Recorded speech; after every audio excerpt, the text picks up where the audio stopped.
Hello friends, आज हम पढ़ेंगे determinant of 3x3 matrix. 1x1, 2x2 minus को फैक्टर्स हम सब कर चुके हैं। प्लेलिस्ट में आप जाकर देख सकते हैं। आज करेंगे डिटर्मिनेंट 3x3 मैट्रिक्स का। एग्जाम्पल से ही करेंगे।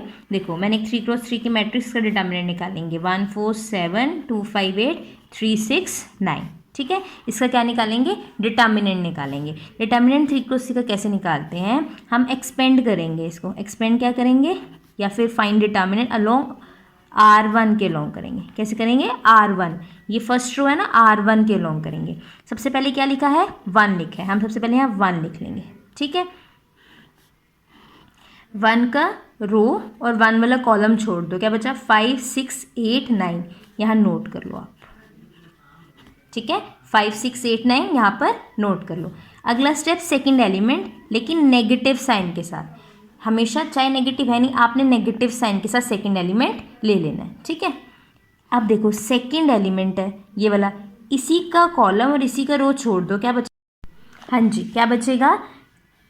2 का रो और 2 का कॉलम, 4 7 6 9 बचेगा। या नोट कर लें, 4 7 6 9। फिर फर्स्ट रो का थर्ड एलिमेंट लेंगे 3। यहाँ पे लिख देते हैं प्लस के साथ 3। तो अगर 3 का रो और 3 का कॉलम छोड़ें, क्या बचेगा? 4 5 7 8। वो यहाँ पे हम नोट कर लेते हैं। इसमें कोई डाउट? अब आगे वही जैसे हम करते थे, डिटर्मिनेंट निकालेंगे। 5 × 9 that will be 45, 6 8 the 48, -2 4 9 the 36, 7 6 the 42, +3 8 4 the, हाँ जी, इट विल बी 32, 7 5 द 35। ठीक है, 45 - 48 क्या हुआ?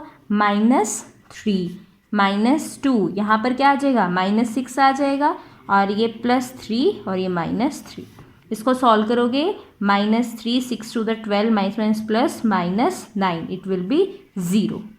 आ गया 0 आंसर।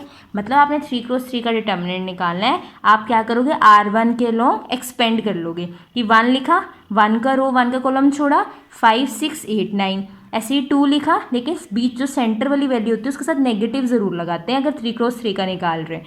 ठीक है, 4 6 7 9 +3 लिया यहाँ पर, तो 3 की रो और 3 का कॉलम छोड़ा, 4 5 7 8। डिटर्मिनेंट निकाले, आंसर आ गया। आपका क्वेश्चन हो सकता है कि R1 के लॉन्ग ही क्यों खोला? R2 के लॉन्ग भी एक्सपेंड कर सकते थे, R3 के लॉन्ग भी एक्सपेंड कर सकते थे, या C1 C2 C3 के लॉन्ग भी एक्सपेंड कर सकते थे। बिल्कुल, लेकिन हम जो जनरली करते हैं ना, वो R1 के लॉन्ग एक्सपेंड करते हैं। क्या करते हैं?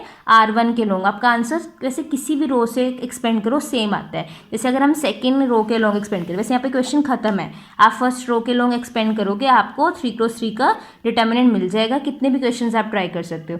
अच्छा, एक बात और, अगर मान लो यार पहले से -2 था, मान लो, ठीक है, अब -2 पहले से है, मैंने कहा यहाँ पे हमेशा माइनस लगाना है, तो मैं -2 तो पहले -2 लिखूंगी, लेकिन उसके आगे भी माइनस लगेगा। जो यहाँ वैल्यू है वो बाद में, पहले मैंने माइनस लगाना है, और फिर जो यहाँ वैल्यू लिखी होगी मैं एज इट इज़ यहाँ पर ले आऊँगी। ठीक है, फिर ये माइनस प्लस बन जाएगा।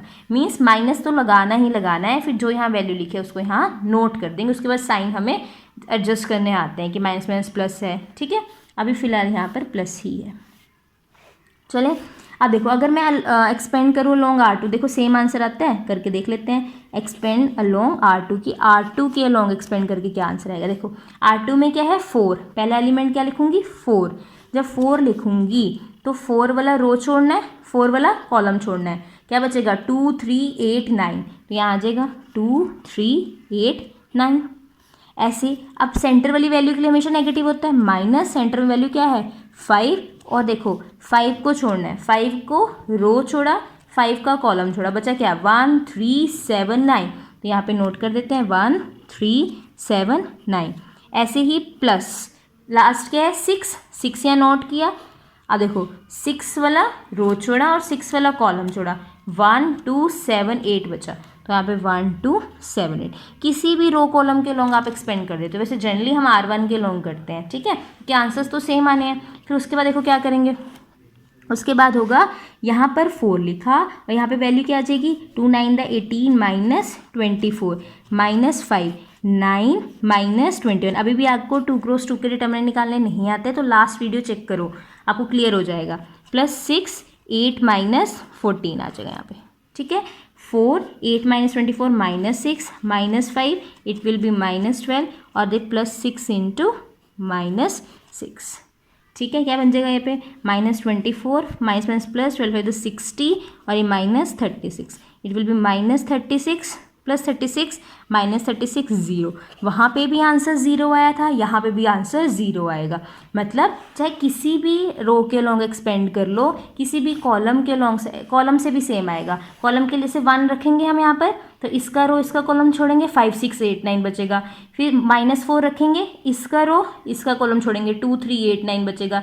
फिर 7 रखेंगे, इसका कॉलम इसका रो छोड़ेंगे 2 3 5 6 बचेगा। सेंटर वाले में हमेशा माइनस लगाना है। ठीक है, तो आई होप आपको determinant of 3x3 matrix clear हो गया होगा। अगर आपको वीडियो अच्छी लगे तो वीडियो को लाइक ज़रूर करिए। ठीक है, चैनल को सब्सक्राइब कीजिए अगर आपको रेगुलर वीडियो चाहिए। Thank you so much.